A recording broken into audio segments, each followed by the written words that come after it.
it's Dominique. And Keely. And you are listening to Booktrospective. And this week we are doing ACOTAR. We're doing A Court of Thorns and Roses by Sarah J. Maas. I'm so excited.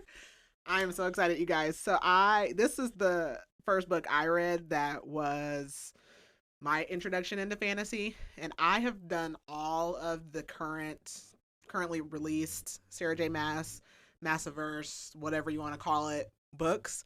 And Keely is just starting, which is so fun. And I'm going to try not to spoil it for her and for you guys. It's hard to talk about this book because I know all the stuff and I have listened to so many podcasts and TikToks and whatever.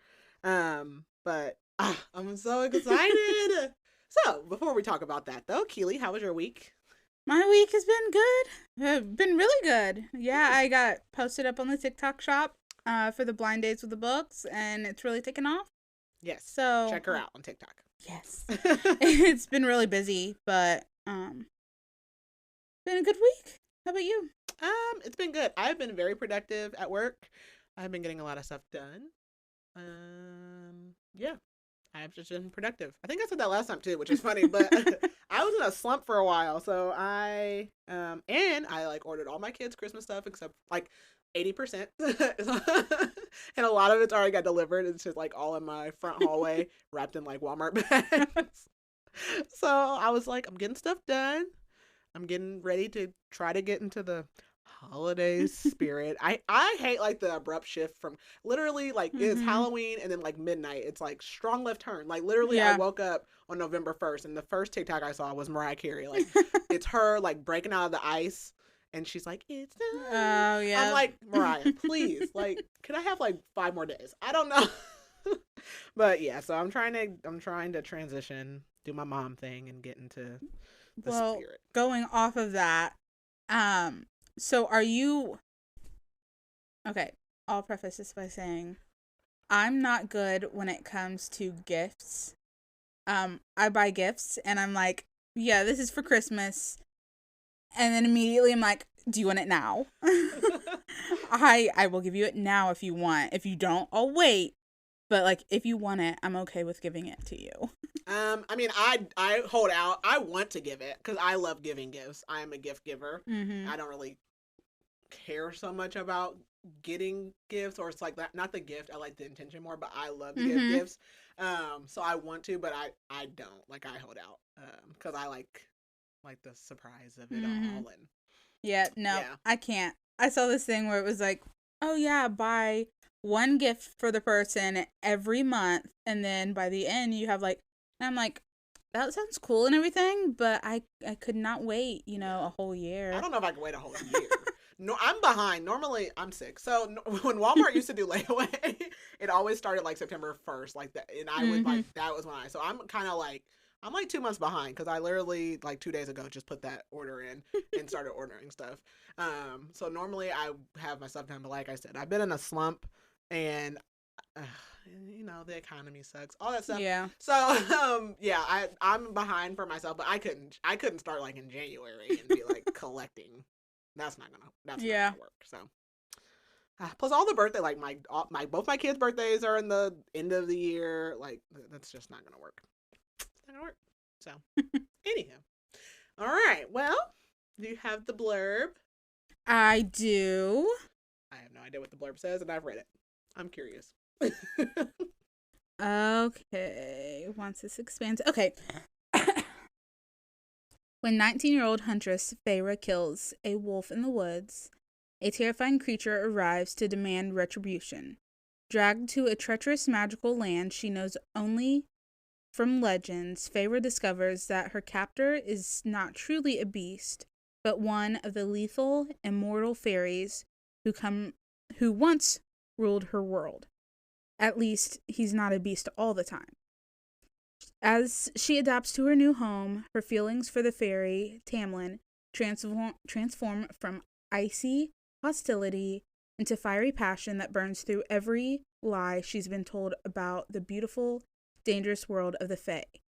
But something is not right in the fairy lands. An ancient, wicked shadow is growing, and Feyre must find a way to stop it or doom Tamlin and his world forever. Dun, dun, dun.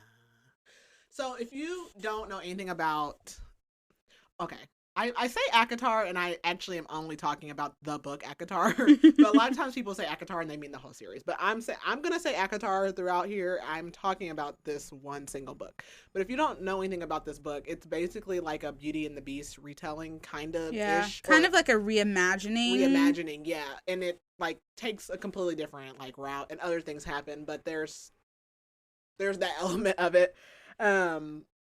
So yeah, I don't know. I'm gonna try to do this a little differently. Obviously, you guys know I have a lot of notes, and this is a long book. And not only is it a long book, but Sarah J. Maas is like every page has a million details. So there's not a lot of fluff. It all could be important. And so I'm going to try to summarize my summary like when we actually go through the spoilers, so we're not here for 10 years.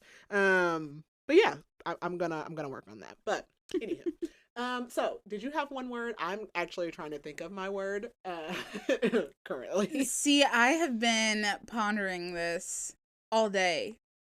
Because I feel like magical is like too simple. Complex. That I would that say. it is. That it is. I'm gonna get my word. Give me 1 second. Okay, so Keeling's was complicated. Complex. Complex. Yep. Okay, so mine is enigmatic, which is very similar to complicated, like mysterious. I was looking at obscure, and then I was like synonym, because I was like, I don't know if that's it, but somewhere in there. Okay. It's somewhere in there. So before I get started though, a couple things. One, I think this book is in like the YA section or whatever. It's really not YA. I always put in the show notes that all of our stuff is for 18 over or adults or whatever. I mean, if your parents let you read or listen, I do not censor anyone. But there are like there is adult content, themes. yeah, themes in this book and in our podcasts. So just always be aware of that. But without further ado, oh wait, before I didn't do my summary. So pause. Okay, so quick summary. All right. I did not type out a summary. I don't need to. I have already read this and then I just reread it again. But this book, essentially, like we kind of said, it's like a reimagining. It starts with kind of like a reimagining of Beauty and the Beast. So you have Feyre, who is an impoverished girl. She lives with her dad and her 2 older sisters. However, she is the person taking care of their home, because they weren't always poor, but now they are. So she hunts and she kills an animal that results in her being captured by a beast who ends up being a fairy. They know that fairies exist. They live in a world where they have a history of fairies. They were like their scary bedtime stories. And they know that there's a wall that is supposed to prevent the fairies from getting to them and them from going to the fairies. And she is captured and taken back to this fairy's home. And she begins to develop a relationship with him and with the other people in his court, essentially. And that puts her into a very interesting situation, because there's a lot of things going on behind the scenes that she is not 100% aware of and that they have not told her. And she develops feelings for this fairy. And she ends up having to be the one who tries to save not only him, but most of the fairies, basically. So that's kind of the best summary I can think of without telling too much. It's really hard to not spoil anything in this series. But yeah, so again, now, if you don't want to be spoiled any further, there are spoilers ahead. So if you don't want to be spoiled, this is your cue to pause and resume later. So, all right. So we open this book up with Feyre. I'm going to try to summarize my summary again. So Feyre, again, she's 19. And also, I want to say 2 things. One, I'm glad that she's not like 17, because I feel like there's always that. And there's something else, but I'll get to that in a minute. But so Feyre is hunting in the woods. We learn that her family is like super poor, and she lives in a village that is safe from what they call Prythian, which is what we learn to be the fairy country. I don't want to call it a world because it's not separate. It's, all connected land. And she is really just kind of thinking about how disappointed her family's going to be if she comes home empty handed. It's almost winter, or it is starting to be winter, and there's not much in the woods for her to hunt. And she's kind of thinking to herself about a boy named Isaac. And so the other point I like to make is that I love when these books that are going to have like sexual content don't make them like virgins, because that's always like a thing. So she has like, I don't want to call him a boyfriend because he's not. She basically is a poor kid. He's kind of a poor kid. They kind of hook up, and it's not a thing. Like, it's not a romance or relationship. It's just kind of a thing they do to find like comfort in each other. So she's like thinking about him, and she notices there's a small doe, and she is actually like, oh good, I can kill it. But then she notices there is a really strange wolf watching her. He's huge, and he's off, like really still, not moving, has like, he's looking at her. And she's thinking about the fairies that are in Prithian, and she doesn't know if he's a fairy. He could be. And she tells us that fairies are supposedly not, they don't like iron. It affects them, and they also can be killed by ash, or an ash arrow, which she happens to have. So she actually does end up killing this wolf, and he doesn't really put up a fight. He basically just sits there looking at her, and she thinks that's weird, but she ends up killing this wolf. She kills the doe. She realizes she can't take both of them home because it's, she's just one girl. She's a scrawny 19-year-old girl. So she skins this wolf, which I was like, yeesh. Takes its fur, and then she takes this doe home. And she goes home to her family. They suck. Yeah. I mean, Farrah's the youngest sibling and daughter, and she's the only one. Not only is she hunting, but like, she's the only one that does anything. The dad was crippled, and she talks about it later, but I'm just going to summarize it now. He used to be very wealthy, and he basically made a bad investment. He lost all his money on like some ships that sank or something like that. And not only did he lose all his money, but then he had some like, essentially like loan sharks came, and they beat him really badly, and it messed up his leg. So he can't even, he has no money. He can't really work. All he does is like whittle these like wood pieces that he sells sometimes. So he's kind of useless. And he basically, from what we can tell, like has like no spirit about him. Like he's just like Eeyore, like womp womp. And then she has two sisters. She has Elaine, and Elaine's like the pretty one who just like is like doted on, even though they're all poor, whatever. They all live in this 1-bedroom cottage, but she's like ignorant to like her surroundings almost, and it's just like, oh, like la la la. And then we have Nesta, who is the oldest, and she is not nice. I mean, she's very resentful, Very bitter. very bitter. She hates her dad because he doesn't try, which I mean, I agree with that, but she takes it out on Farrah, and it's like, she's the little one. And none of them help. So Farrah comes home, and she had asked like Nesta to chop wood, and she's like, no, I didn't do it. And she's like, well, how are you planning on eating in the morning? And then she also is like, can you guys like clean off the dough or whatever? And they're like, no. Like, she literally, not only does she have to catch the food, kill the food, she's got to clean the food, cut it up. Like, she tells them how to like preserve the meat so they don't like eat it all. She literally at dinner, she's like the one that tells them like, we have to stop eating, because they'll just eat through all of their food with no regard to the fact that they have nothing coming in. So her family really sucks. And also, the first thing they notice is like, oh, you have this fur. Like, I want it. I want this fur. Like, not like, hey, Farrah, how are you? Like, you were out in the woods. Did anything try to kill you today? Like, thank you for bringing us something to eat. Yeah. And she tells us a little about backstory. Like, she doesn't tell us about Nesta too much. Elaine, her hobby is gardening and flowers. We will learn that Farrah, if she could have a hobby, likes to paint. But obviously, again, they're poor and they can't afford paints, and she spends all her time hunting, so she doesn't really get the chance to do that.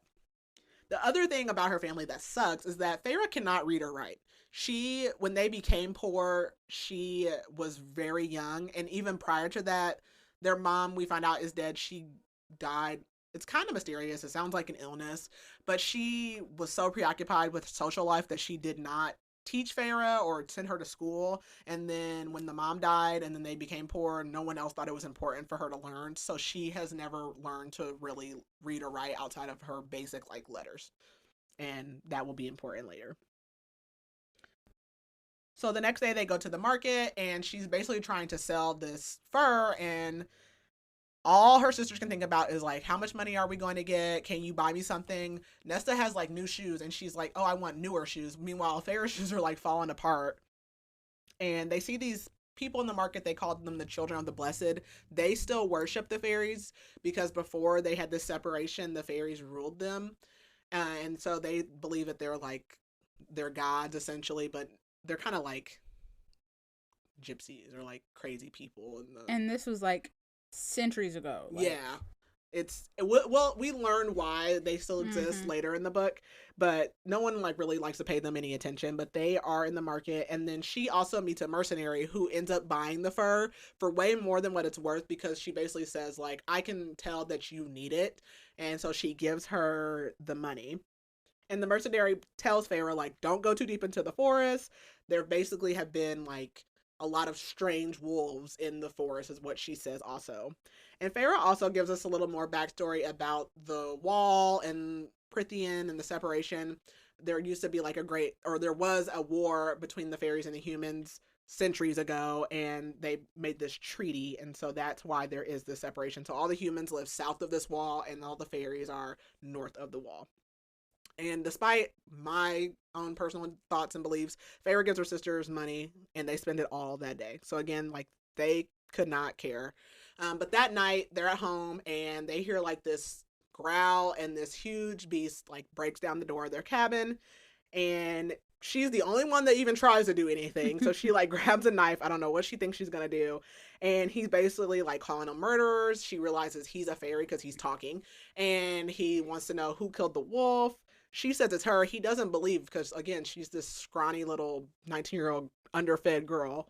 But he basically says, like, well, I need a life for a life, and I'm going to have to take you as payment. Which originally she thinks, okay, he's going to kill me. Like, can you kill me outside so my family doesn't watch? Because, again, her sisters are doing nothing.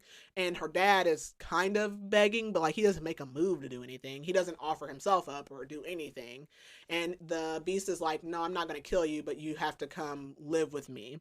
And Farah tells us that she actually had made a promise to her mom, or her mom made her make a promise when she was dying, that she would protect her family, which, again, why did everyone put pressure on the youngest sibling? Yeah, I have no idea. A small child. Yeah, she was like 5 or 8 or something like at that, something really young.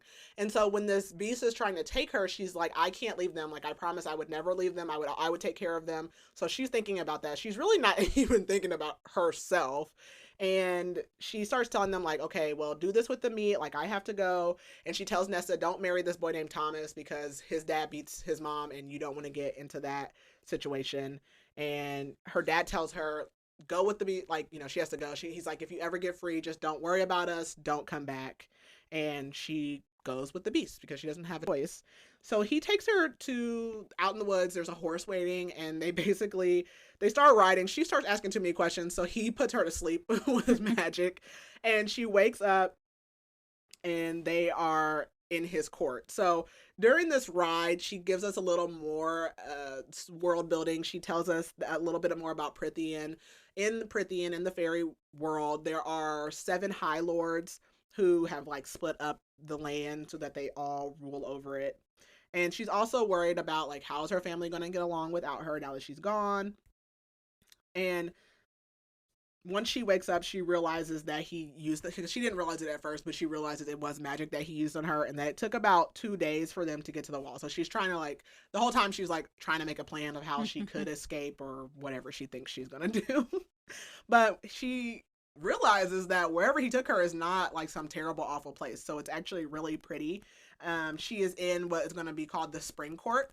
And she's like, it must be magic because it's spring there. It's not winter. And they were obviously just in winter. And she's like, it's really weird here because it's really pretty, but there's no one around. It's really quiet. And she tries to like reach for her knife that she had taken with her, but he's already taken all her weapons.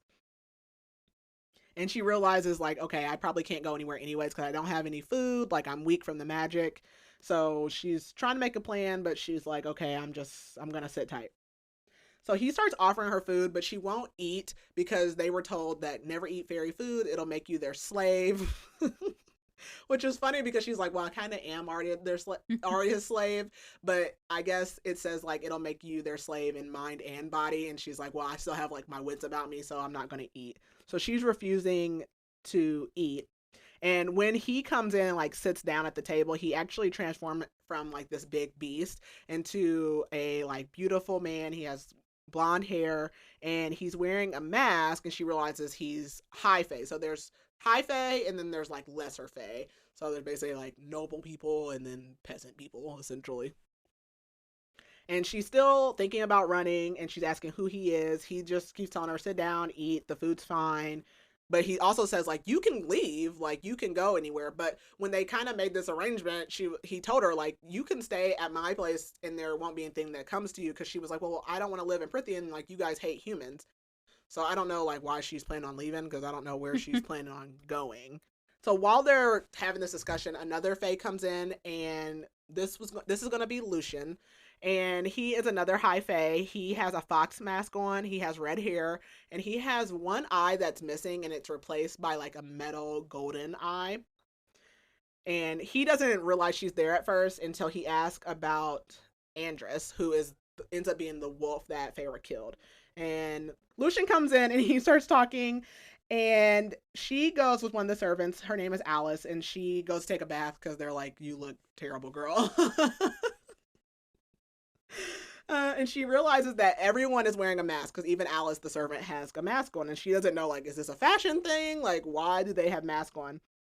And she overhears Lucian talking to the Beast Fae guy and asking, like, why is she here? Why are we keeping her if she killed their friend?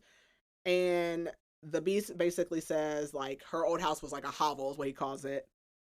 So she takes a bath, and the Alice tells her, like, you just need to keep your mouth shut. You need to keep your ears open, keep your senses about you. And after she's had this bath, she goes back out, and she does finally learn what the beast's name is, and his name is Tamlin. I have a hard time with Tamlin. Also, funny enough, my autocorrect also always likes to change his name to Tampon, which is funny because on TikTok, the people who don't like him call him Tampon. And so there's a couple times in my notes where it says Tampon. So she does finally eat. She realizes, like, first, their food is freaking amazing. Like, it's the same food, but it just tastes so much better. And she asks if they're nobility, and Tamlin tells her yes, but he never gives any details about who he is. She keeps asking about her family, and he tells her, like, look, your family's fine. You really don't have to worry about them. They're going to be cared for. And he says that she can go anywhere she wants in Prithian, but if she leaves, because of the treaty, that if she leaves, then her family won't be taken care of anymore. So she can stay in Prithian, whether it's with him or not, but if she goes back to the human world, then her family's they're not going to be taken care of anymore. And she also asks about the mask, and he does tell her there's a thing called the blight, which is basically like some magical sickness or illness that has caused them to have these masks stuck to their face, and that Andress was actually out there looking for a cure. And so she asked, like, will it happen in the human lands? And he said it could eventually spread, but it hasn't been spreading for a while. So Feyre starts like wandering around. She goes out into the woods, and lucky for her, Alice calls her because there's probably stuff lurking out there. And let's see, her and Tamlin start to like get to know each other a little better. He asks about her mom, and that's when we really learn about her mom dying. She was 8. I was like, it was 5 or 8. Something about those numbers stick out to me. So she was 8. And Feyre is still like planning and plotting on how she can get away from Tamlin and this whole thing. So she goes to Lucian because he has already kind of like rubbed her like he doesn't want her there. So she assumes like he'll be willing to help her escape because he doesn't care what happens to her. So she like pretends like that she's interested in hunting and goes out with him, but he pretty much calls her out on it pretty quick, and he's like, I can't convince Tamlin to let you go. Like, he doesn't care what I say. And he gives her more details about the mask. He says, like, they went to a party, and they all picked different masks that represents them. So Lucian's mask is a fox mask, which is very fitting for him. I don't remember what Alice's mask is. bird, I believe. Like a bird. And then Tamlin's is just gold, which I feel like just, well, I get why, and I don't want to say that just yet, but also it just like fits his color scheme, I guess. And she asked Lucien if he can shapeshift like Tamlin, and he says no, but Tamlin can allow them to shapeshift. So that's why Andros was turned into a wolf, because Tamlin had turned him into one to go out and search. And then we also have her asking about Lucien's eye. So he has a scar running across his face where that the metal eye is, and he said he didn't keep his mouth shut, and that she basically needs to like learn to do that too. And so she's asking if there's any fairies that will answer her questions. And he says, yeah, there are some that if you trap them, they will, which are known as the cereal. But they're very dangerous and she would be very foolish to do it. And while her and Lucien are out talking, she starts hearing this like voice that's like, I'm going to eat your bones and all kinds of crazy stuff. And Lucien's like, don't look at it, don't acknowledge it. And we can see like this budding friendship between the two of them. It's like love-hate kind of relationship going on there. So that night at dinner, Tamlin's mad because that day Feyre had said like, I don't want to be bothered, but then she went and hung out with Lucien, so he's kind of like, like, what the heck, hello. And Lucien tells him about the bog, and Tamlin gets like immediately pissed, and he leaves and goes start hunting it, because apparently this thing should not be on his land, should not be in his area. So when Feyre goes to her room that night, she looks out the window, like pretending like she's not looking out there for Tamlin, but she is, and she sees her dad. So she starts like packing up her stuff, like, okay, I'm gonna go.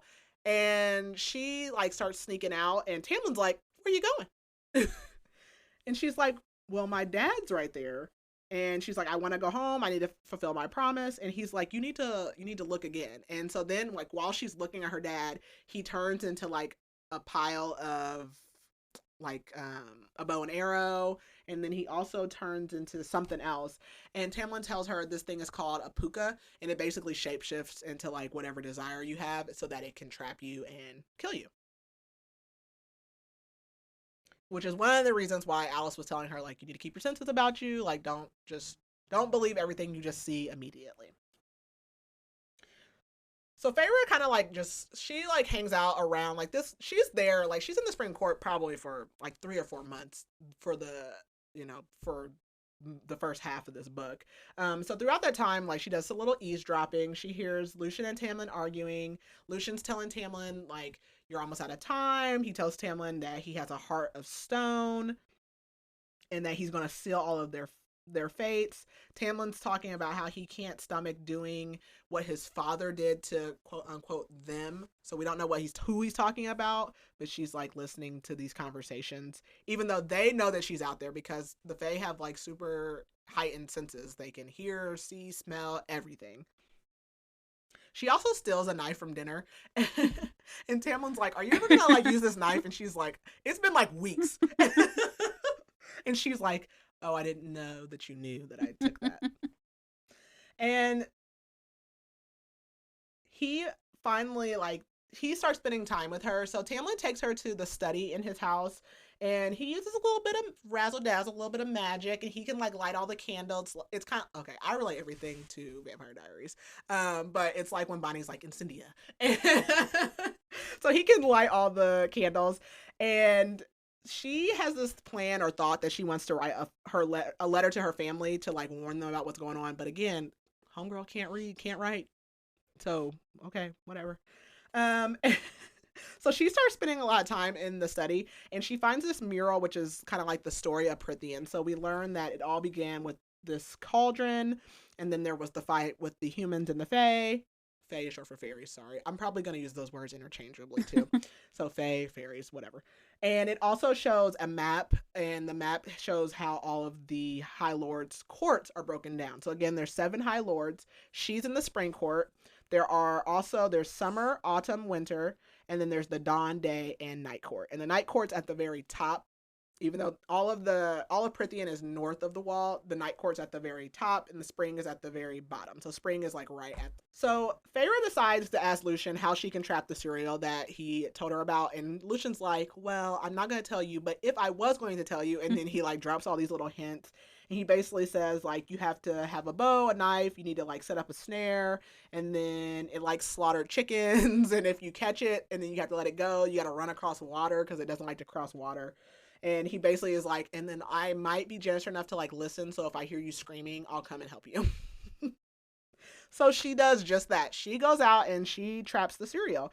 So the cereal is like a skeleton with a cape or something. Like I don't. Yeah. It's a creepy. It's a fairy, and it's creepy. It's very very old, and it tells her that like it's been around way before like Tamlin and all of them, and it basically answers most of her questions. So the cereal asks like who told her how to catch him, and she lies and says like her mom told her stories, but the cereal knows. And we don't know like what gender. I always felt like the cereal was a boy or like a he, and then I see people say she. I don't know. I might just say he. The cereal can be whatever you want the cereal to be. I don't care. And she asks questions about Tamlin, and the cereal calls him the High Lord. So up until this point, Feyre realized that Tamlin was obviously of nobility. He looks like a High Fae. He has a really nice land, but she didn't realize that he was the High Lord of the Supreme Court. Like, yeah. And the cereal says that each of the High Lords are deadly in their own way, and they said that they're not just powerful, they are power. And she asks why the cereal doesn't have a mask like everyone else in the Spring Court, and he says, I'm not a part of the Spring Court, like I'm older than them, I'm older than Prithian. And she asks what can be done about the blight, and he says, stay with the High Lord, don't interfere, don't go looking for answers. And he says the High Lord doesn't know that you're out here, and he also says that it's too late for him, meaning Tamlin, but doesn't explain like what that means. The cereal also tells her about King Hybern, who is a king in Prithian. So even though there's High Lords, King Hybern has like his own little island, and he's wicked. And she remembers seeing this island on the map. And so basically the king hates the treaty that they made with the humans, and he wants to break it. He wants to get rid of the wall. He wants his mortal slaves back. And while they're having this conversation, the cereal can hear that there's something coming. So he asks for her to free him, which she does, and Feyre starts getting chased by these things called the Naga. And she's able to kill one, but another one like gets her trapped. And luckily, Tamlin was out on his grounds hunting for them anyways, and is able to come and kill them because he heard her screaming. So after Tamlin kind of saves her, they have a little moment and they talk about how the humans and the Fae kind of, some of them work together during the war, and he offers to put his like gallery together so she can paint, and you can tell there's like a budding romance there. Oh. And not too long after this, one night Tamlin rushes in and he has this fairy with him that's wounded. Like essentially their wings were ripped off and they're bleeding, and the bleeding won't stop no matter what they do. And this fairy dies. And all that Feyre gets from this is that the fairy kept saying, she took my wings. So we don't know who she is, but that is the like hint that we're getting about what's going on, who's causing all these problems to happen. And the next day, Feyre asked Tamlin, like, is Lucien okay? Because when this happened, he looked like very, very sick. And Tamlin tells her that he tells her a lot about Lucien. So Lucien is the youngest of 7 boys, and his dad is the High Lord of the Autumn Court. But because he's the youngest of 7, he pretty much, I mean, he knows like he was never going to be High Lord, which I don't know when we learned this piece of information in what book, so I'm just going to tell you now. Being first in line, like the first son, or being a son or a daughter, that doesn't automatically make you the High Lord. Like it basically is magic and it can jump to anybody. The cauldron chooses you, essentially. The cauldron's like their god, or like Mother Earth, or I don't know what you want to call it. But Lucien, I mean, typically it goes to like the oldest son. So Lucien knows like I'm 7th in line, I'm not gonna be the High Lord. So he's grown up knowing that. So when he was growing up, he hung out with lesser Fae, and he ends up falling in love with a lesser Fae, and his dad was pissed, and he killed her and made his other sons hold Lucien down and watch while he killed her.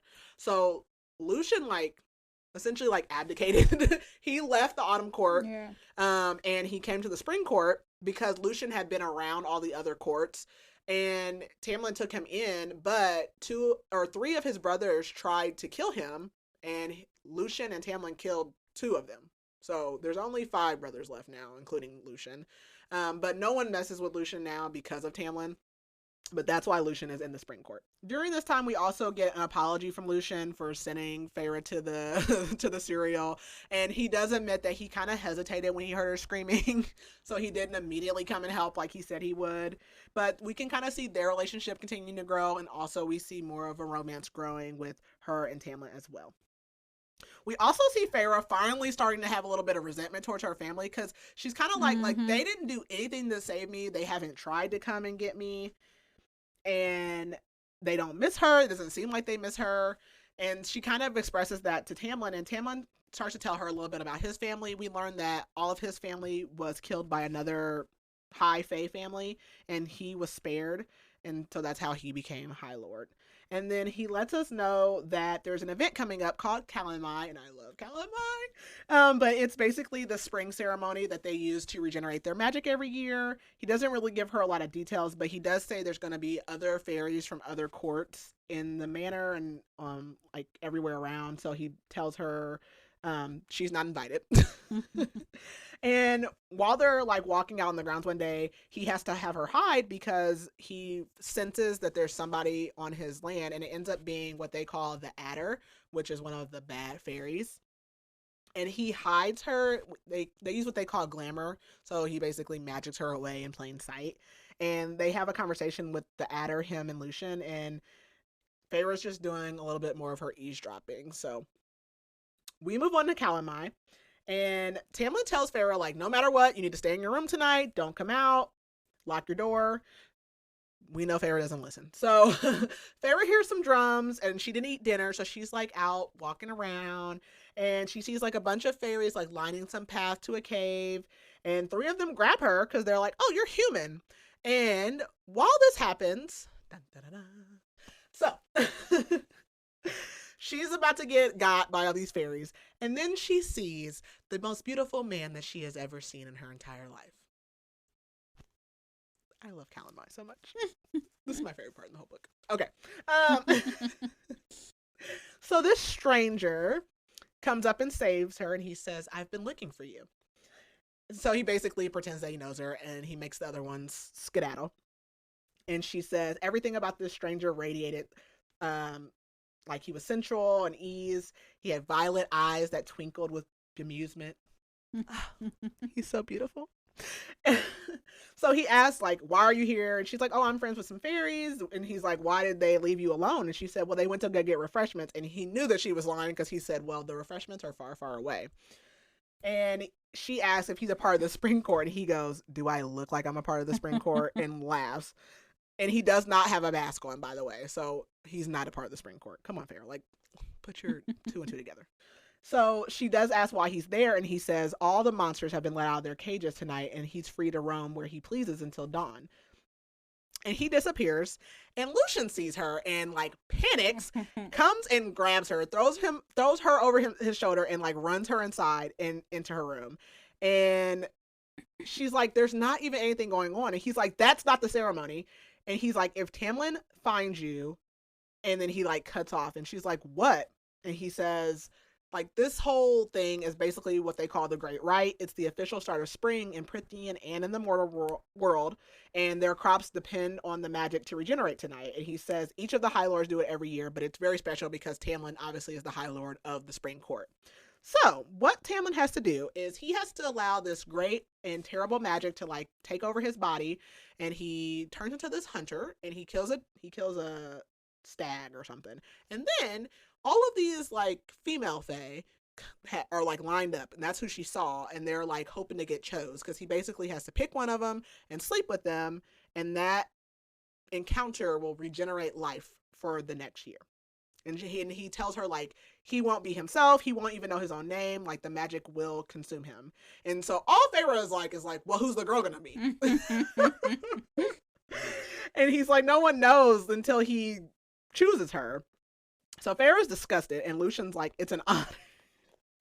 It's an honor, which, yeah, line me up too. And then Lucian says, like, once Tamlin makes his choice, then all the rest of them can kind of like, then they can make their choices. Like, they can all hook up. Because basically all of them being out there doing that helps regenerate. Like, all of this sexual activity is positive for the environment. And he says that Tamlin will smell her and he would have claimed her. He's like, tonight is not for lovemaking. Like, this is not what you want. Man, I don't know that Farron thinks that. She was like, I don't know. I think it might be what I want. I don't know. So he's like, go to your room. He's like, I'm going to try and find him and control him because he's going to smell you and he's going to be pissed. So, of course, like, she does go to her room, she goes to bed, and she wakes up pretty much as soon as these drums stop. And so she's pissed because she's like, oh, he took his time. Like, it was like 2 a.m. And so she's like, it must have been like a really beautiful girl. She's jealous. So she's like, well, I'm hungry. She goes to the kitchen. She's do. And she's like, well, I'm going to go to my painting room. And like, I can like visualize this. I love this scene. So she's like in the hall and Tamlin walks up and he doesn't have a shirt on. He has like paint all over him and you can see like from the paint like where he's been touched by whoever the girl was. And he's still not all the way himself. Like you can tell there's like residual from this magic and he's like going somewhere. I don't like Tamlin, but I do like Tamlin in this scene. And he grabs her and like pins her to the wall. He's like, I smelled you. He said, you drove me crazy. All I could think about with you. And he like, his claws come out because he has a beast form and he can like stay in his human fae form and also like show some of his other parts, I guess. And he like bites her, like kind of like a hickey. And Feyre likes this, by the way. She like acts like, oh, I don't like it, but she does. And he says, don't ever disobey him. And she slaps him. Okay. So the next morning, Feyre gets up, she gets dressed. She like leaves her like gown or whatever unbuttoned because she wants him to see like this bruise that she has. And they go to like breakfast and Lucian is living for this because he's like, what's that? And she's like, he bit me. And he's like, well, why would you bite her? And Tamlin's like, well, why would you slap me? And so Feyre like gets a little embarrassed. She gets mad and then they all make up or whatever. She's been painting. So she like paints some like horrible pictures of them, which side note, it is like a canon haha on TikTok that Feyre's paintings are terrible. I don't know if you've seen that. I haven't. So there's just not like, everyone says like this is her thing, but actually she can't paint. Like it's like it's like this like running joke that all of her paintings are terrible, but who knows. So Feyre spends a little more time in the Spring Court, and we learn that Tamlin had this glamour over her, so she actually hasn't been able to see everybody. So one night he removes it, and the next morning she wakes up, she sees Alice for what she really looks like. So Alice has like bark-like skin, and she doesn't even recognize her, and she starts seeing like all these servants and stuff, and then she realizes that like when she went out there and thought that the puka was her dad or whatever, she's like, oh my god, they could see me, and they're like, yes. So she's really embarrassed, but so there's just a little more magic there. And they also find the head of a fairy that was branded with the Night Court like emblem on it, so more bad things have kind of been happening. One day they're like in their dining room or whatever, and the three of them are in there talking, so Feyre, Lucian, and Tamlin, and they sense that someone is coming. And they glamour her, so she stands behind Lucian, so they glamour her so that she doesn't, like, you can't see her there. She's supposed to be like a part of Lucian. And who walks in but the most beautiful man that she has ever seen? And we learn that this man's name is Rhysand. I love him. I love him so much. He is my husband. He is my high lord. Okay, so yeah, so he can see through them. So we know that Tamlin's powers are shape-shifting at this point. Rhys, and I will call him Rhys, he has like mind control powers, which is like one of the hottest things in the world, so it doesn't matter. Yeah, so we learned that it's been 49 years since these three have seen each other, Rhys, Tamlin, and Lucian. And he mentions that Tamlin has made no attempt to save himself or his land. And Lucian calls Rhys Amarantha's whore, which will come up. So we have a name for who she is, because that's, as far as we knew, that's all we knew. And so she is Amarantha. And Lucian also lies because Rhys is like, where's your little friend? I met her. And he's like, Lucian says that that's his betrothed. And Reese gets pissed because he's like, are you trying to glamour me? Because again, he has mind control powers. He can see right through that. And so he sees through that, and he asks for Feyre's name, and she gives him a fake name. She tells him that her name is Claire Better. He also makes Lucian and Tamlin get, like, not only do they have to get on their knees, like, he makes them put, like, their nose to the floor and, like, grovel and beg, because they're, like, begging, like, please don't tell Amarantha, please don't tell Amarantha. And they do all of that, and they're like, okay, so you're not gonna tell Amarantha? He's like, I don't know. He also, like, he was reading Feyre's thoughts and was like, Tamlin, like, why is she thinking about you touching her? Like, he is so sassy. So sassy. So that's we have some villains. So we have Reese and we have Amarantha. We've got some villains. So Tamlin freaks out and is like, Feyre, you gotta go home. And Feyre's like, what about the treaty? Like, the whole reason that you made me come here was because you said I killed Andrus and that I broke the treaty and that I had to stay here to protect my family. And he's like, you have to go home. It's not safe. He says, don't tell anyone about, what happened here. And she doesn't want to go home now. So she spent all this time wanting to go home. And now she doesn't want to go home because she has Stockholm Syndrome. And he's like, I'll take the blame from Andrus if anything happens with the treaty. And she doesn't want to go. So she and him, they have sex. So yeah, she's like, okay, I think that's going to fix it. And he still sends her home. So the next day, Alice gets her dressed up in what would be like human clothes, and they put her in a carriage. And Tamlin comes to, like, the little carriage, and she thinks about telling him that she loves him, but she doesn't, and she goes home. So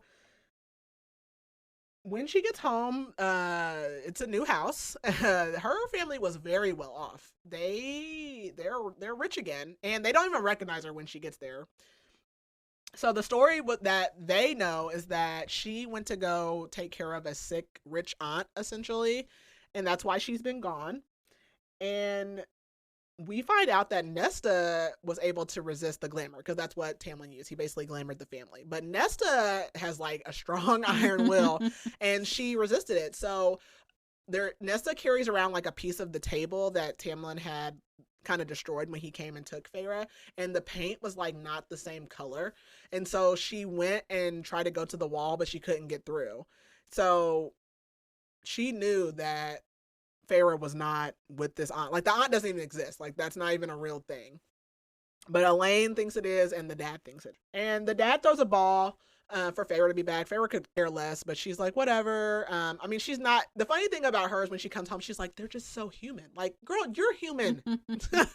And she's like, the food doesn't taste that good. Like, oh, the food that you wanted. Okay. So he, like, throws a ball for her, and that same night, Claire Better's family gets burned alive, and Claire gets kidnapped. And she's freaking out because she's like, oh my gosh, it's because I gave her name. Like, they thought that was me. So she pretty much is like, something must be going wrong in the Spring Court if that's happening. So she tells Nesta everything. Or no, she had already told Nesta everything, because when Nesta, like, admitted that she never believed the glamour, she wanted to know everything anyways. So she tells Nesta, like, look, this is where I have to go, but keep it a secret. Don't mention my name. Like, don't mention that you even know me, because she doesn't want anyone to know that's her family. And when she's saying this, she says it also to, like, her dad and Elaine, and it kind of breaks their glamour also. And Elaine is able to remember, like, what happened originally with her being kidnapped. And Nessa tells her, like, don't look back. Like, don't think about us. Don't come back. And Feyre goes back to Prithian. And I don't know what Feyre thought she was going to do. Because, like, girl, what are you going to do? But she goes back. So she makes it back to the Spring Court, and it is empty. Like, everyone's gone. It looks like no one's been there for a while. She actually runs into Alice in the house, and Alice says that they came and they took him, meaning Tamlin, and that him and, like, all the rest of the court are under the mountain, which is where Amarantha's court is. It's under this mountain. And we get some more information about Amarantha.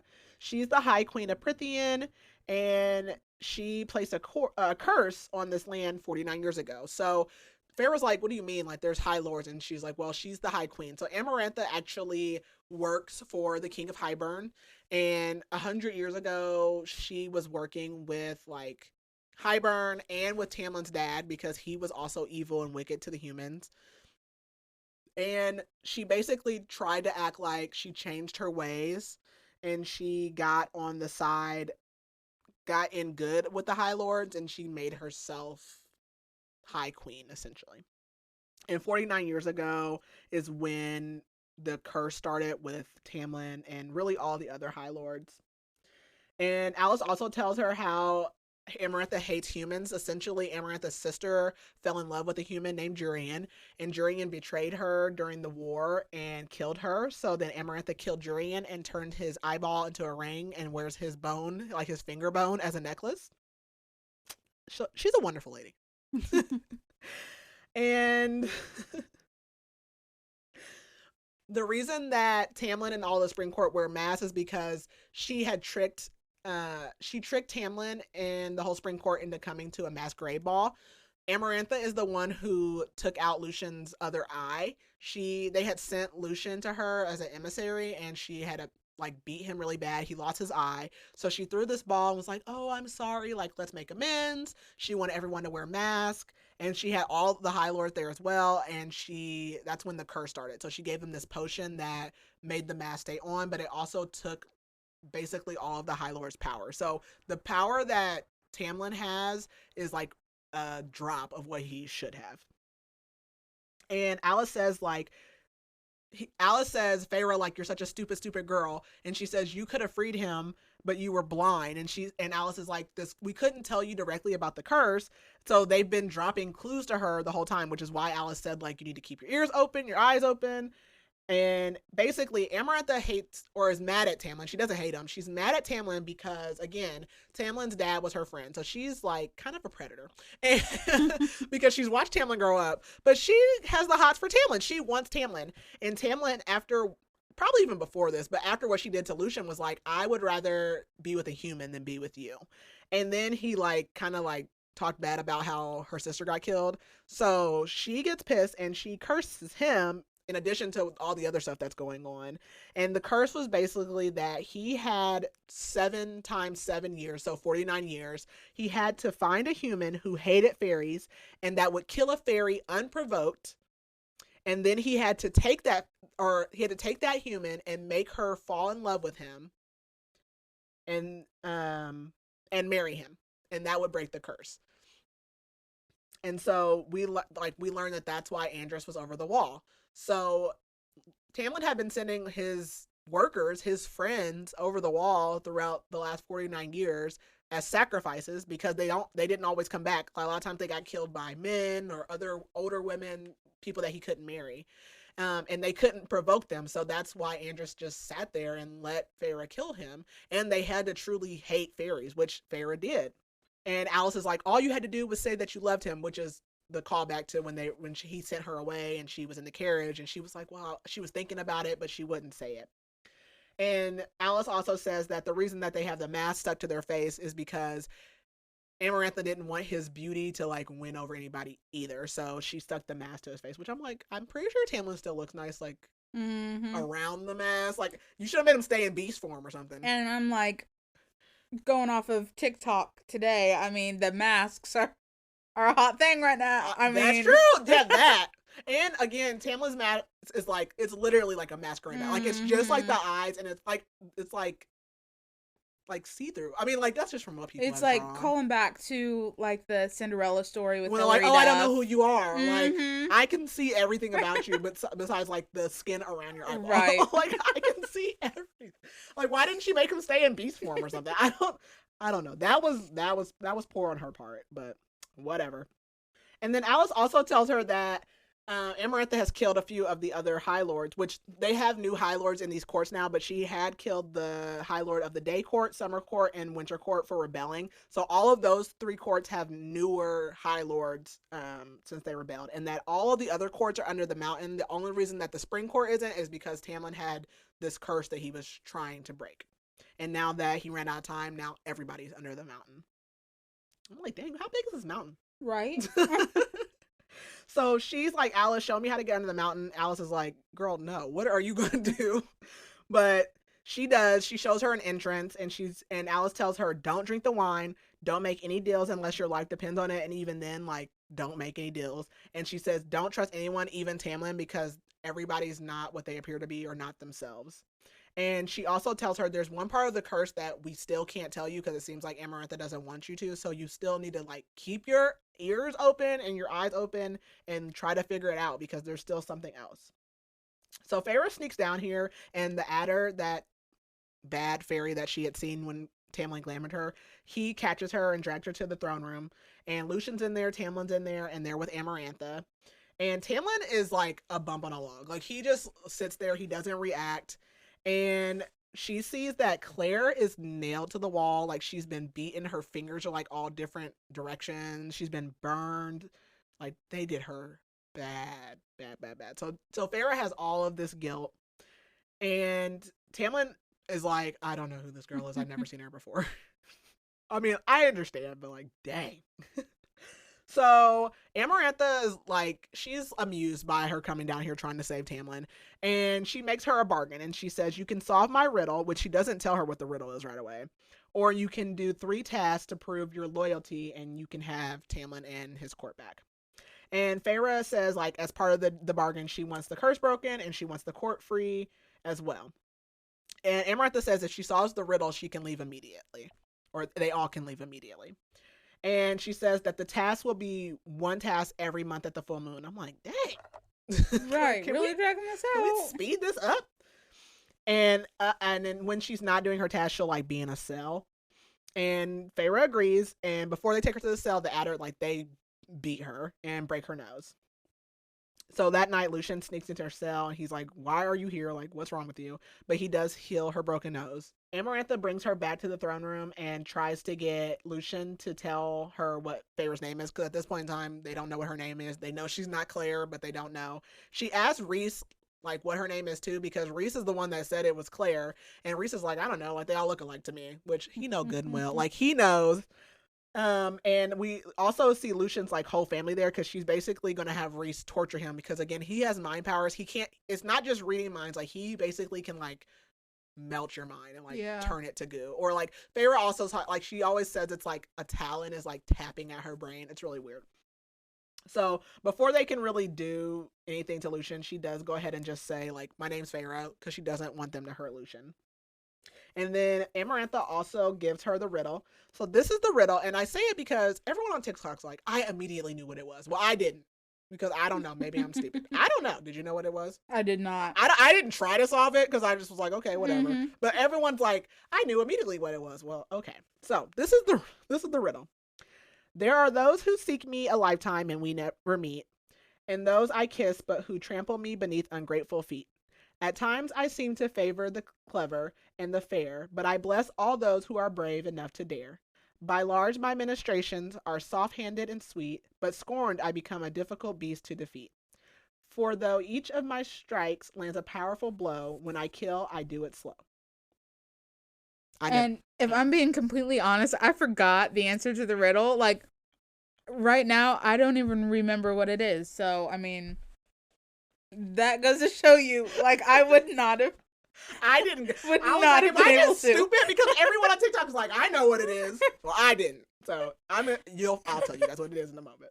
So the first task comes up and I put it's the Alaskan bullworm because that's immediately what I thought, but also everyone on TikTok is like, if you've watched the episode of SpongeBob when it's the bullworm in the cave, like that's what I immediately picture. What I pictured. That and there's an episode of Scooby-Doo where they're like same kind of creature. So yes, no, that's exactly what I pictured. It's so funny. So basically, Feyre they drop Feyre down into this like muddy muck, yuck. It like stinks. It's wet. It's like cold. It's wet. It's nasty. And she's like, "What the heck is this?" And then like all the fairies are watching her. Like it's like a Coliseum show, and everyone's betting. And so then she starts getting chased. It's basically this giant worm with like razor sharp teeth, and she is running for her life. So she like runs, and she like is able to get away, and she gets in this room and it's all like bone. So she realized basically the worm like eats and then like poops it out. I don't know how worms work. So she basically like because she's a hunter, and that's why Amarantha did it. She thought it was funny. But she basically like takes up a whole bunch of like bones and breaks them. And she like sets it up and makes the worm chase her, and basically she makes the worm like impale itself on these bones. And we find out that everyone had bet against her except for Reese. So he won a lot of money.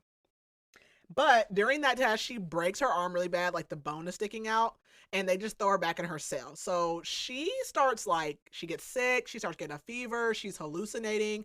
Also, when she's in her cell, like even before this, they feed her like moldy bread and water. They like, she doesn't go to the bathroom. Like it's just like a horrible, horrible place. Like she doesn't have a bed. There's nothing like that. So like a dungeon. It's in a dungeon. So while she's in there, Reese appears, and Reese, I'll just tell you what, it's called winnowing. We learn it later in the series. So he can like just like what is the word? Like I can't think of I was like, it's not evaporate. What's the word? I don't know. He can just appear out of thin air basically and disappear. So he basically is like, I'll make you a deal or a bargain. And she's like, again, like thinking about Alice. She's like, I've already made one bargain and I'm down here dying. So she really doesn't want to. And she's like, I know Lucian will come save me. But then she's like, well, so she's like, Lucian will probably come save me, but then she starts second guessing it because she's like, well, he did hesitate when he sent me to the cereal, and I started screaming. And then she's also like, I'm human, like maybe he doesn't know how quickly I can die. So Reese is like, like I'll make you a bargain. He said basically, if you agree to come with me to the night court 2 months out of the year, which I'm like, yes, sign me up, I will go. I don't like broken arm or not, I don't care. But anyways, he's like, if you agree to come with me 2 weeks out of the month, I'll heal your arm. And she's like, absolutely not. And so he like, I don't like this because he's like aggressive. He like grabs her broken arm and she's in pain. And he basically is getting ready to like, he literally starts to winnow, like starts to disappear. And she's like, wait. So she like is like 5 days and he's like 10 days. And then they agree on 1 week. So he heals her arm, she passes out, wakes up, and she has this huge tattoo on her arm and like an eye, an eye in the palm of her hand. It's her left hand, right? Or is it her right hand? I can't remember which hand it is. I can't remember. But yeah, and she's like, what is this? Like, she didn't know that everybody was going to be able to tell that she made a bargain. And we learned this in another book, but I'll just tell you now. Like, it's a thing in the night court that when they make bargains, it tattoos them. And he kind of tells her that. He was like, well, you didn't ask. So, yeah, so she's pissed.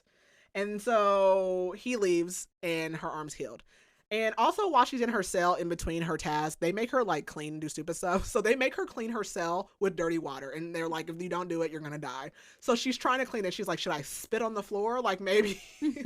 And Lucian's mom actually comes down there and gives her clean water because she saved him by giving her name when they had him in front of Amarantha. And the other thing they make her do is they take her to a room and they're like, you need to clean all the lentils out of the fireplace. And lentils are like, aren't those like, they remind me of like the little helicopter things. Are they like that? What are lentils? No. They're like some kind of little plant thing, but they're like leaves or something. They're really tiny. And they're like all in this fireplace. Because she's like, oh, okay, that'll be easy. Kind of like a seed. Are they a seed? Okay, so they're a seed. And she's like, okay, that's easy. But then she goes in this room and is cleaning it. And it's like, they're never ending lentils. So while she's in there cleaning, she realizes that this is freaking Reese's room. So he comes in and he's like, why are you in my room? And I put talentos because this is such a funny thing that people talk about, because Reese also has some shape-shifting abilities. He tells her that all of that, because she asked, and he's like, all of the High Lords have, or no, this is when she learns that he's a High Lord. I don't know when she learns that. When do we learn that he's a High Lord? I don't know when we learned that Reese is a High Lord. Maybe back at that argument he had with Tamlin. Maybe? I don't know. I can't remember exactly. But if I haven't said it, Reese is the High Lord of the Night Court. We love him. Yes, we do. And so she asks if he has shape-shifting abilities like Tamlin. And he says yes. All of the High Lords have a shape-shifting form. And so he kind of does his. So we learn that he has talentos. I don't know how that looks. And that's like one of the funny things people say on TikTok. They're like, what is talentos? Like, what does that look like? I don't like that. But he has bat wings. Bat boys. Anyways, okay. So he also like magics away all the lentils because she tells him that they told her if she didn't get them all out that he would skin her alive. And he threatens the guards at the door and is like, if anybody touches her, like, he's going to kill them. I put bat wings, hubba hubba. So also in between her tasks, Reese starts coming to her in her cell and like he dresses her in dental floss. It's literally like this like 2 straps of dress, like her whole back, butt, everything's out. And he puts like he has these 2 servants like put all this paint over her, so basically if anybody touched her that they would be able to see it. He takes her to the throne room, which I guess like every night everyone meets down there and like has a party, and he gives her this wine and she like dances and passes out, blacks out, and can't remember. So he starts doing that. So there's a little bit of abuse in there. Don't like that, but yeah. And Tamlin is there, so he makes her like sit on his lap, and she hates it, of course. But he does tell Tamlin at one point about the bargain as well, and he says after she wins her task, then she'll have to spend 1 week with me in the night court for the rest of her life. And Feyre's like, oh, so like he thinks I'm gonna win. So that does give her a little boost of confidence. Amarantha also makes Reese kill a summer court fairy. Apparently there was a little bit of a conspiracy to try to escape. And Feyre notices that the High Lord of the Summer Court is kind of in on it. And what Amarantha wanted Reese to do was shatter this fairy's mind, but he spares him and he just like kills him quickly. And Feyre suspects it's because Reese knows that the High Lord was in on it and he kind of spared him too. So we're kind of seeing like 2 sides of Reese here. Like we don't know if he's a villain. We don't really know like what his angle is. We don't know if he has a game that he's trying to play too. We know that they call him Amarantha's whore, so he obviously has some kind of relationship with Amarantha, but we really just don't know yet. So Feyre gets to her second task, and good God, girl, because so Feyre's in like whatever this room is, and it gets lower. She gets lowered down into like kind of this pit, and Lucian is down there as well, but there's like an iron like fence or grate separating them. And he's like laying there and he is stressed out. And I would have been too, because I am not putting my faith in you. Because the task is there are like poker grates above them that are coming down. And Feyre has to solve a riddle. And there's 3 levers, 1, 2, and 3. And she has to pick which one is the right one to stop the grates. But in order to do that, she's got to read the riddle. Yeah, if you've watched Saw, like, I feel like it's very Saw-like. Yes. Yeah. And homegirl, remember, she can't read. So she's like, I know words like but, and she's like sounding it out. And it was something about like grasshoppers bouncing. Mm-hmm. That's about as far as she's got. So she's like panicking. And Lucian is over there like, Feyre, pick a damn lever. I would have been sweating. I would have been because she's just like panicking. She's like, I'm stupid. Like she's having a meltdown. Like, girl, pick one. I mean, like, I don't know. So she's like, okay. She's like, well, I'm gonna pick 2 because 2 is like me and Tamlin. Girl, what? Okay. The justification is stupid. She goes, 2 is like me and Tamlin. Well, 1's bad because that's like Amarantha, and 3 is too much. Like that's like three sisters in one room. So she goes to reach for the second lever, and she reaches for it with the hand that has the eye tattoo on it, and it like. She has pain, and she's like, what the heck? So she reaches for it again, and it does the same thing. So she reaches for the third one, and it doesn't do anything. And then she reaches for the first one, and it has pain. So she's like, this tattoo is telling me which one to pick. So she picks the third one when it's literally like right above her head, getting ready to smash them. And the grates stop, and they don't die. Thank the Lord. She literally closes her eyes, and then she hears Lucian go like sigh. And so she's like about to have a meltdown, and Reese speaks to her in her mind and is like, don't let them see you cry. Don't let Amarantha see you cry. And she like makes eye contact with Amarantha, is like staring her down. And he gives her a good girl. We love a good girl. He's like, good girl. And yeah. So she goes back to her cell, and then she has her little breakdown, and she doesn't hear Reese anymore. And Reese continues to do like these nightly like wine whatever things with her, but one night she's like anticipating for him to come, and he doesn't, and she actually gets a moment alone with Tamlin. But remember, she's like covered in paint and stuff, and they start making out, trying to hook up, and Reese catches them, and he's like, well, what is this? And he shames Tamlin, and Tamlin runs off, and then Reese starts kissing on her. I'm not complaining. But Feyre was. She was complaining. And while this is going on, Amarantha shows up with Tamlin and she's like, huh, I knew it. And she basically is like, look, Tamlin, like, she doesn't want you. She doesn't love you. Blah, blah, blah, blah, blah. And of course, Feyre's like, oh my gosh, like, Tamlin's gonna hate me. But Rhys actually did that because he's like, how stupid are you? Like, do you think, like, first of all, they snuck off. So he's like, do you think no one's watching you and Tamlin? Like, as soon as you guys are missing, they're gonna be looking. And then obviously Tamlin touched all over you, and so Rhys basically touched all over where Tamlin touched, so that it looked like he did it, basically. So again, like, whose side are you on? Whose side are you on? Later that same night, Rhys comes back and my man's is stressed. He's like, shirt unbuttoned. He's like, Feyre goes like, what do you want? And he's like, some peace. I love him so much. So he gives us a little bit of information about him. He says that Amarantha, again, they call him Amarantha's whore. And he's like, Amarantha makes me serve her in her bedroom. So he's not sleeping with Amarantha because he wants to. Like, that is what she makes him do.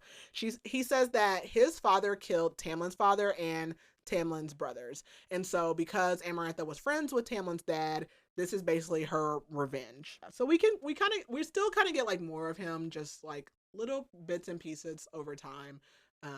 So again, I don't know. He's a morally great character. We love morally great characters. So we finally get to her third task, and it is for her to kill 3 innocent fae. So there's 3 fairies brought in, and they all have like hoods over them, and they each have like a pillow with like a dagger on it. And Feyre's sick, and she's like, I don't want to do this. Like, I don't want to do. Like, I don't want to kill innocent people, whatever. But she kills the first 2, and it like kills her. She's sick and like wants to throw up. But when she goes to kill the third one, it's Tamlin. And she's like, what the heck? Like, this isn't that. And Amarantha's like, I mean, he'll be free when you kill him. Like, you can have his dead body. That's what you asked for. And basically, kind of what Alice told her, and then what she's learned, like, you have to be very, very specific when you make these bargains, like down to the very, very T. And because like she didn't say I wanted him alive and free, or anything like that. So technically, Amarantha's not breaking her bargain. So she starts freaking out, and she's like thinking, she's like, why would Amarantha want him dead? Like, surely, like, Amarantha wants Tamlin. So like she either is like being very risky and like hoping I won't kill him, or he's not actually gonna die. So she starts like thinking through like all their conversations, and then she remembers all the times that people said that Tamlin had a heart of stone. So she stabs Tamlin in the heart, and it doesn't kill him. And she pulls the knife out, and it's actually like bent on the end. So he did in fact have a heart of stone. And this pisses Amarantha off. Also, before we go too far, Feyre at this point wants to die. Like, because she's kind of pissed at Tamlin. She's like, he literally has just like, he's basically laid there for 3 months and watched her like get beat on, do these tasks. Like, he hasn't blinked. Besides that one night, in that one night, like, you wanted to make out with me. You didn't want to save me. Right. You didn't have anything to tell me. Like, she's like pissed, and she's just like ready to die. She's miserable. She's sick of it. And so she's like, I'm going to kill these fairies, and then I'm going to kill myself. So then, like, when that whole thing with Tamlin happened, she was like, what the heck? So after she stabs Tamlin in the heart and realizes it was made of stone, she starts realizing, like, why is he not free? So his mask doesn't come off. He's healing, but he's still healing, like, very slow. So he obviously doesn't have his magic. And Amarantha says, well, you didn't say instantly. She said, so when they made the bargain, she said that if she answered the riddle, she would free them instantly. But if she did the task, she didn't say that would be instant. And Amarantha's like, I'll free you guys when you're dead. So she starts like beating the crap out of Feyre, because she's going to kill Feyre, because she don't care if she lives or dies. And Rhys starts crying out, of all people, and is like, Feyre. And then Feyre's literally like passing out. Amarantha's like, wake up. She was like, I want you awake for this, because she is like pulling like her spine, like she's like basically about to snap all of her bones.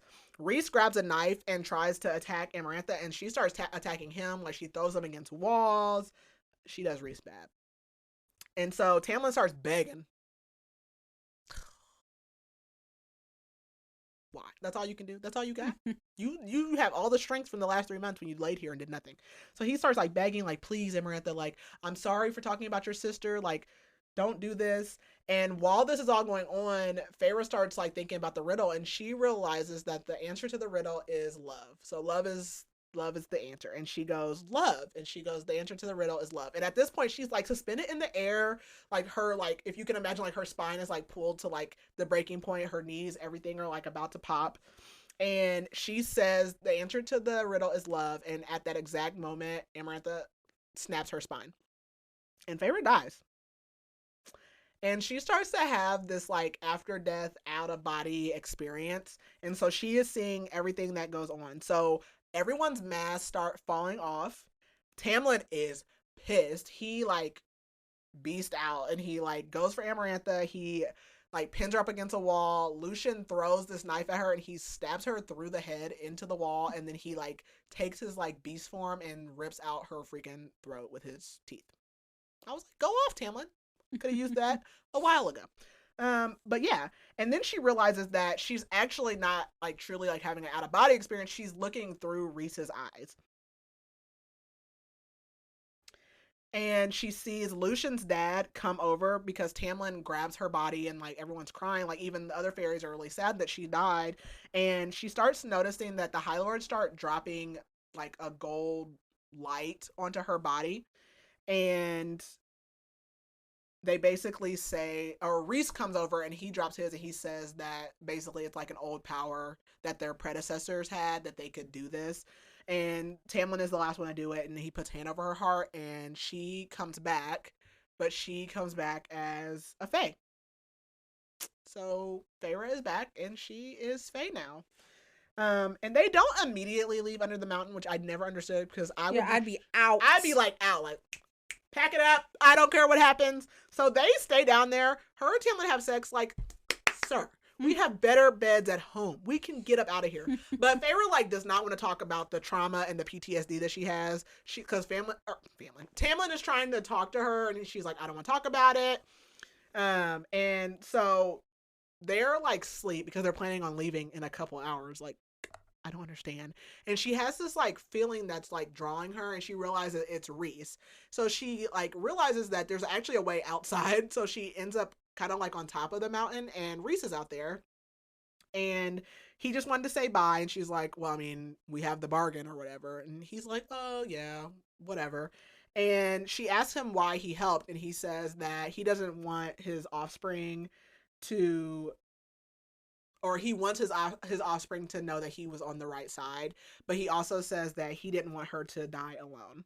And he has his wings out, and she asks him if he's going to fly home, and he says no, it would take too long, unfortunately.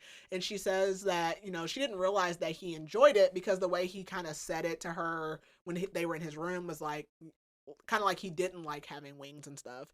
And he says, well, everything that I love gets taken from me. So he normally didn't express his feelings for things that he enjoyed.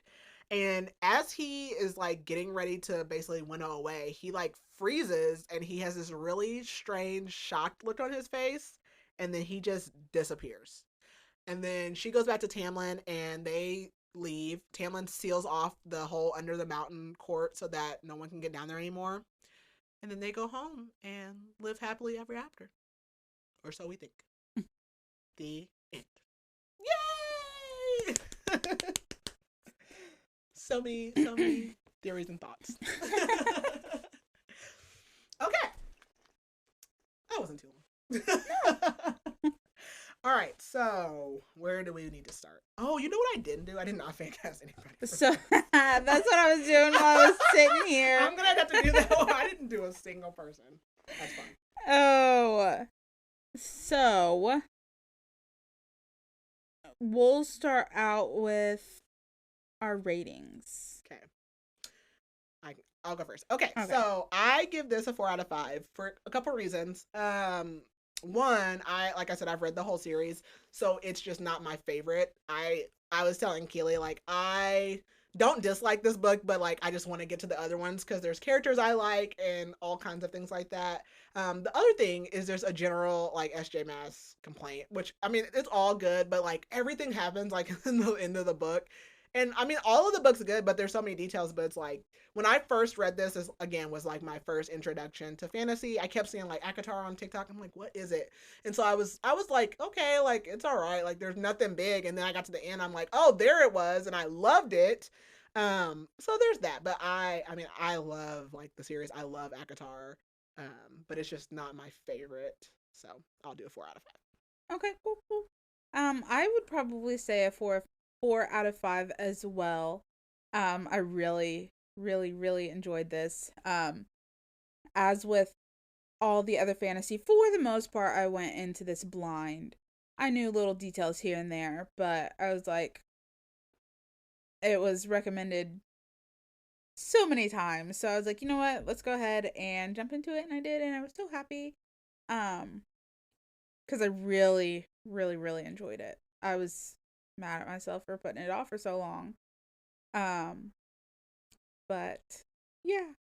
And I do have to say that for the majority, for the most of the book, Lucian was one of my favorites. Yes, people love Lucian. I mean, I enjoy him. I just love so many other characters. Mm-hmm. But no, he's sassy. He is sassy. Yeah. Yeah. Okay. And while you finish that, I will go through my fan casts. So I struggled a bit with this one. It's hard. Because I was like, I don't really know. Yeah. Like, I feel like there are probably better people out here, for the cast, but. So, for Feyre, I cast Natalie Dyer, Nancy from Stranger Things. Oh, okay. Nesta, I cast Anna Sophia Robb. I don't know. Just, yeah.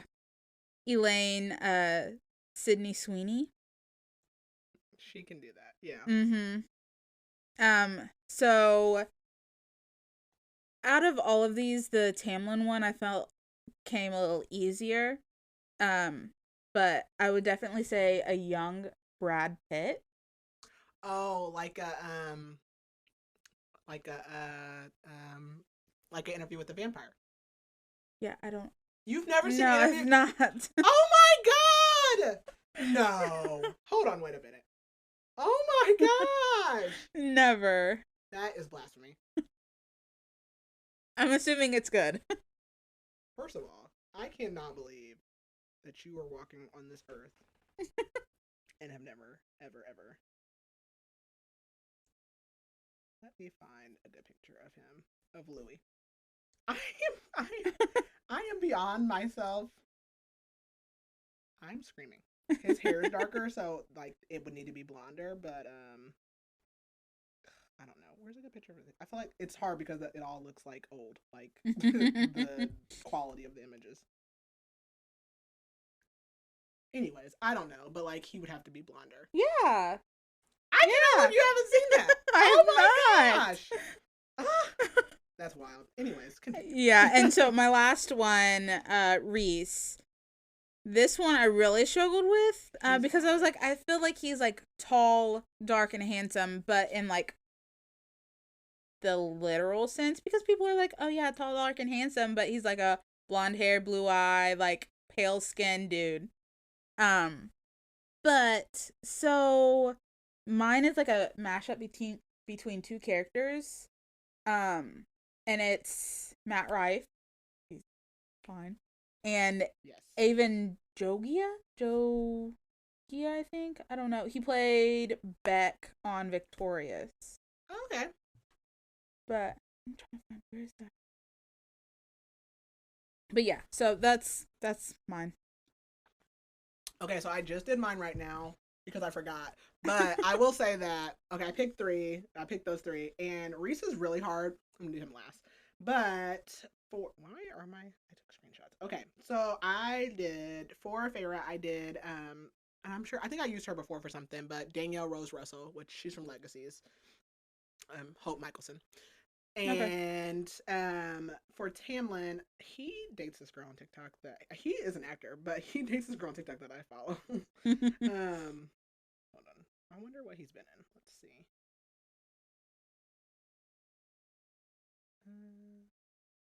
What? Oh, Tall Girl. I've never watched that, but Luke Eisner. Okay. Yep. Yeah. And then Reese is incredibly hard because he's just like unearthly, Mm-hmm. um, beautiful and stuff. So it's really hard. But I'm just gonna go with Michael Marone from 365. So yeah, because he's gorgeous, and I love him. I also love him. So yes. Okay. So into the discussion questions. So, Akatar is, I personally would say, very loosely based on uh, Beauty and the Beast. Um, Definitely, I would say a reimagining rather than a retelling. Yeah. But do you think that the familiarity with that kind of helped or hindered your um kind of adventure through the story? Um. Well, it definitely didn't hinder. I don't know if it helped either. I mean, I don't know that it impacted me really. I mean, I like Beauty and the Beast. I think it's cool. So I would, if anything, I would say it helped because I mean, I think it's like an adult take. I like Mm-hmm. that. Um, I like it a lot. I like the whole concept of it. So I'm okay with Stockholm syndrome. It's okay. Yeah, I see. I didn't realize until afterwards that it was, based on. Um, there was moments where I was like, "Oh, this kind of feels like Beauty and the Beast," but um, I really like retellings and stuff like that. So I liked it. I like it. I like it a lot. So once Feyre is in Prythian, specifically the Spring Court, and she realizes that it's not this like awful place and it's actually beautiful and serene for the most part. Why do you think she still tries so hard to leave, even, you know, after her family sucks and They do so. I mean, I think she just has like that like guilt from her mom. Like I just like putting trust in them. Um I don't know if it's like an independence thing or what. Like maybe if he was like maybe they should have had like a mirror like Beauty and the Beast so she could like see. mm-hmm. Like maybe she would have been like quicker to accept that. But yeah, I don't know because I wouldn't have because I'm like, sure, kidnap me, whatever. But I say that, but no. But yeah, yeah. So I don't know. I think it's like definitely like the guilt because she was just so young and like to have your Mm-hmm. mom like put all this weight on you and then she's taking it literal, so Uh-huh. literal all these years, and just to like believe that just overnight to believe that after you've Mm-hmm. seen like that they literally would have done they did nothing, which is one part I didn't even mention. Like her sister was like, Nessa was like, well, I didn't do anything because I knew you would do it, and then Mm-hmm. like I wanted to see if our dad would do it. Like what? Like Yeah. it's just so she just like putting that faith in them and anybody. I don't think that she could put her faith in anybody. Yeah, I agree. And I think a loss of familiarity. Mm-hmm. Like she knew what to expect back home, and also, when you're stuck mothering people Yeah. for so long, it's hard to cut that off and not play that role. Yeah. So, yeah, I think it's just a strange new land and she doesn't know how to be her, doesn't know who she is, honestly. Yeah, because I mean, she didn't have anyone to mother, and she went from being like not the top dog, but like in her house to being Mhm. like literally the weakest link there because all of them, even the servants, like they could easily kill her or whatever they wanted to do to her. So, did you have a favorite scene in the book? Um, hmm, let's see. I mean, I love the scene with her and Tamlin after Calamine. I love the whole Calamine everything. That's probably like one of my favorites. I think the dorkiest scene, I didn't even talk about it because I think it's so dorky, is when Tamlin plays the freaking fiddle or whatever it was. I didn't even mention it because I think it's so dorky. I hate it. And it makes, like, he would play a fiddle. But yeah, no, I'm just gonna go with Calamine. Like, everything from Calamine is my favorite. My favorite scene, honestly, I liked so much of it that I'm not entirely,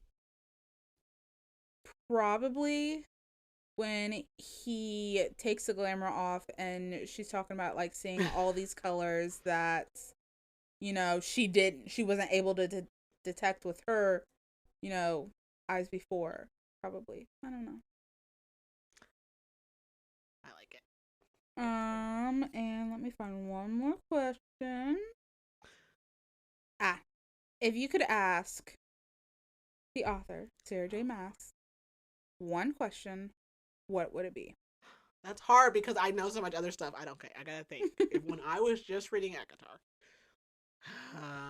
Okay, well, I guess I could ask her this, and I don't know that that'd spoil anything, but like, I just want to know how, like, what her writing process is, because she essentially has like a Marvel universe in her books, and there's crossover between, she has 3 series, so there's the ACOTAR series, there's Crescent City, and there's Throne of Glass, and she's in the process of doing the crossover now, and so like, how she like, Throne of Glass was first, then ACOTAR. So how she like, how do you know, like, when it, like, she mentions stuff like she never reuses a name, and like if she does, like, how do you like map that out? Like, how are you keeping track of everything? That? Like that, I could not ever do that. So I just want to like, I would want her to like tell me that. Oh yeah, that's a good question. That's a really good question. My question would be,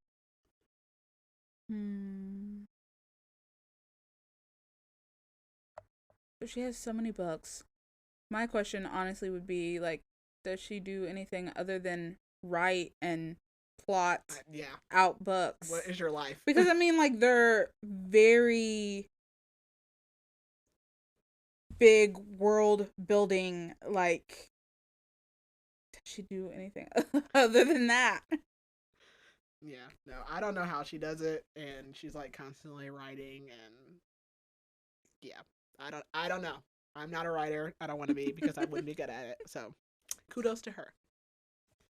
Was that your last question? Yep, that was my last one. I have questions for you. So, what do you think that Reese saw? Ooh, I don't know.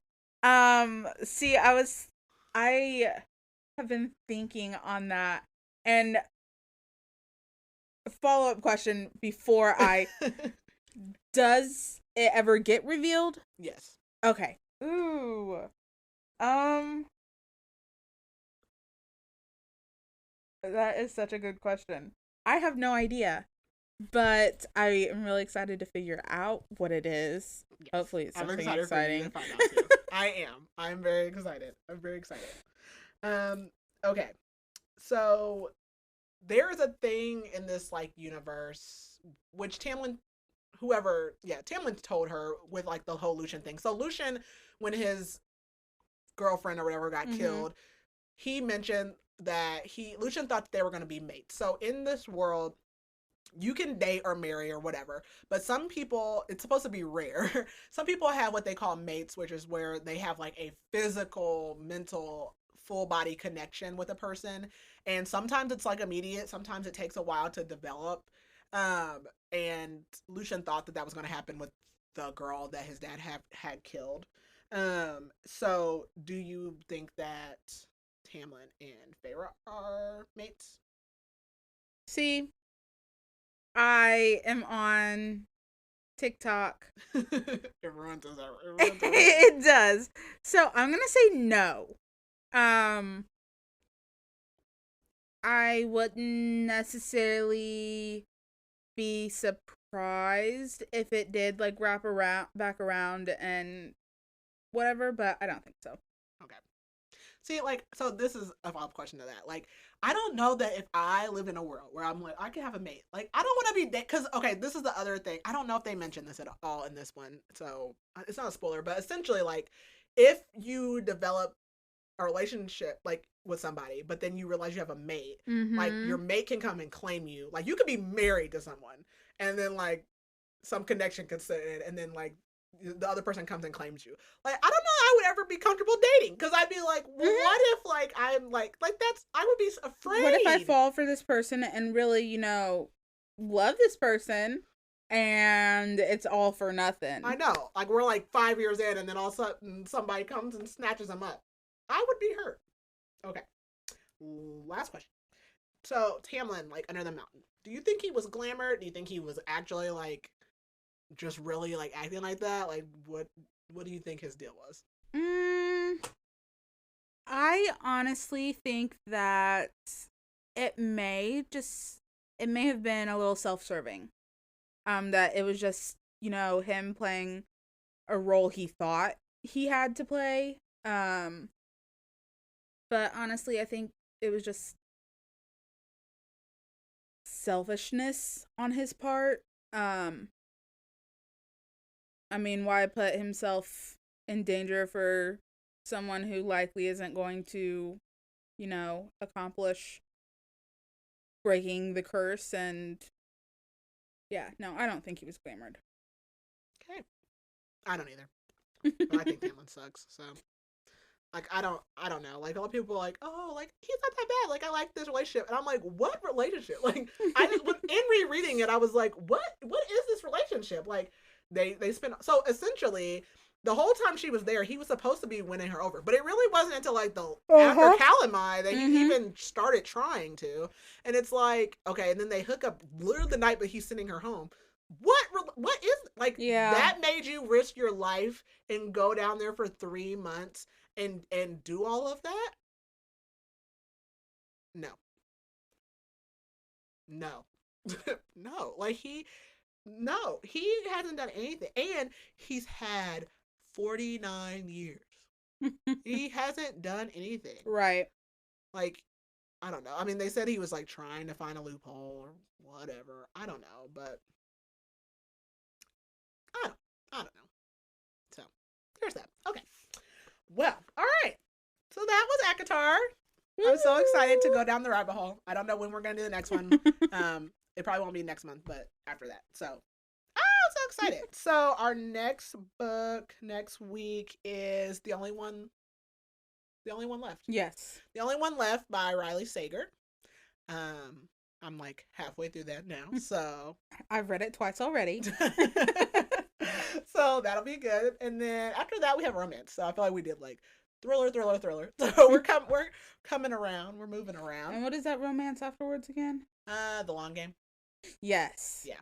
So, and then we have December. Then it'll be a new year. Yeah, so, and we have some different and fun things planned for December. We're plotting. We are plotting. So, if you would please like and share and leave us a review and comments and feedback, and follow us on Instagram and Facebook. Now there's a Facebook page. Woo woo. And TikTok. Yeah, I just like to embarrass myself. I don't know. So yeah, but that's it. Alrighty. Bye. Bye.